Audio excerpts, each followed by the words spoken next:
bit fiddle, got me fiddle. So today I'm going to do something a bit different. I don't normally talk about like exact phrases and exact notes that people should play because I think everyone does it differently, and that's great. So I thought what could be fun is if I watch myself playing a little solo, I thought I could go through the process that might be going through my head at this moment. So I'm going to be looking at a video that I recorded only a few weeks ago with my trio. Brilliant musicians, Jez Cook, Paul Jeffries. It's always a pleasure to play with them. And we were rehearsing, we were jamming through some ideas of songs, and we thought, let's just record a few as well. It's quite useful to record them because then you can remember what you've been playing and jamming and stuff. So we did Take the A Train. For this video, I think it's quite good because most people play Take the A Train, and it's a great song. Everybody knows Take the A Train. It's a short video. We tried to keep it short and succinct. Is that a good word? Yeah. There's only one solo from myself. The link to the full Take the A Train video we did is in the description. So I'm going to go from about 37 seconds, which is almost when my solo starts.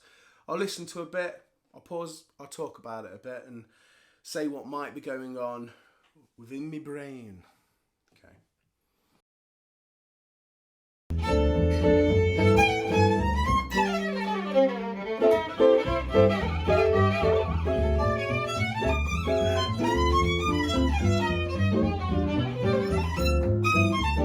Stop it there. I always like to give that lead into a solo so it separates it from the tune a little bit more. So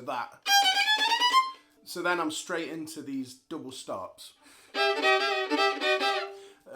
which I think is almost like imitating that brass section thing. Just give it a bit of power. It gives that solo that kind of big impact straight away. Then I'm into highlighting the chords a little bit. And at the end of that A section, I heard like this big run into the next section. I think it just highlights it. I know that's probably why I did that. And then there's that little gap. And then we're into the next bit.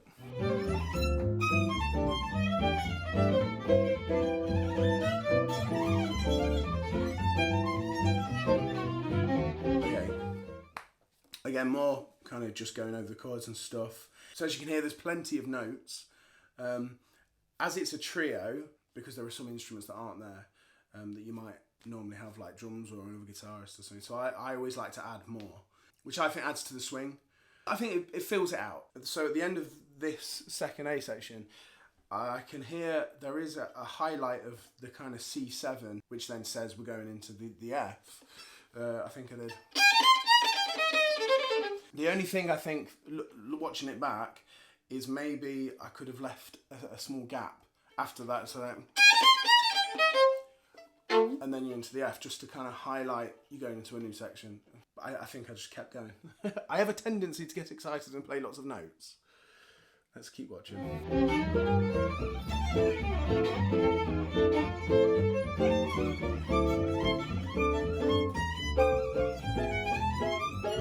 So the chorus, you've got the running around over the F, but then as I'm going to the kind of the end, I noticed that there was this kind of build up. You know, because I'm only doing one solo, there's a lot to get in one solo, and I'm trying to create that build up that is really going to then hit hard for that final section, then hitting hard into it. So when I got to the D, I was kind of preparing for this, doing that kind of repetitive hits. And then when I was over the G, there was this big run up, hitting high, just kind of really give it that power going into the final bit of my solo. So I think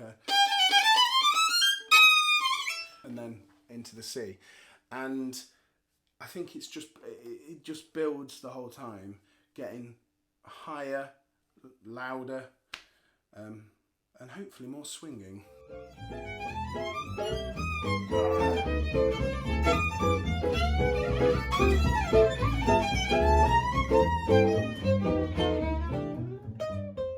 That's the end of the solo. So to end that last little solo, I think I mentioned this in past videos, is to create that moment of impact. So I built up to the G, and then it's that flat third of the It's like a clarinet kind of shrill sound. I always love that on the clarinet, so I always try and imitate it. Into the rest of the solo, it sounds like I'm keeping it quite high. I'm not really going down to the bottom couple of strings. Keeping high, I think, creates obviously more volume, but I think to go back low would be kind of doing the opposite of what I'm trying to create, which is, it's the end of the solo, you know, here it is. There's even a little grunt. I think I'm known for grunting sometimes. I'm trying to give it everything. I love that flat third so much, but it was funny because I tried to get it. Let me go back a minute. I wanted to go back to that flat third again because I like it so much, but then I realised, oh, actually, I need to finish the solo off. So I kind of did a quick and then followed it up with a load of notes because I wanted to get it in, but then I was like, oh, okay, I'll finish it off, you know, over the kind of correct chords and everything. And then into Jez's solo.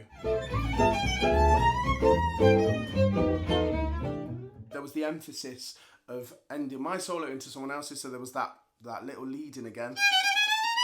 I quite like mirroring sometimes, although, like I say, I'm not necessarily thinking about it. I think it's like a subconscious thing. It's rounding it off neatly, and I quite like rounding off as I began type of thing. But then you've got that little, which I've always loved the Monsters Inc. theme tune. You know, the real jazzy one at the end. And it was something that the sax, I don't know who these musicians are, I've never found out, but the sax player did a very similar thing leading into the trombone solo. I've always loved that. I've always thought it was a great way to emphasise going into someone else's solo. I think it's brilliant. He did in E flat, something along those lines. But I've always liked that, so it's a little phrase that I like, or something very similar. Not quite the same, but following the same kind of lines. I think I did something like that. I think it leads quite nicely into Jez's lovely solo. So that's my little analysis into why I might have done some things, what I was doing, just looking a bit deeper into it. I think it's quite nice to look deeper into it sometimes, isn't it? I hope you found it interesting. I certainly did. I don't do this enough. I should do it more because I think I can then see what I might want to work on and what I quite liked to keep adding more of. It's quite fun to do. But I hope you found it interesting. That was 5 Minute Fiddle. I'll see you next time.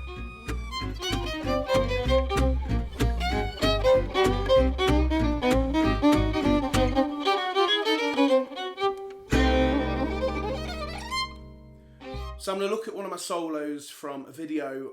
Oh, why am I looking at the mic? Hello.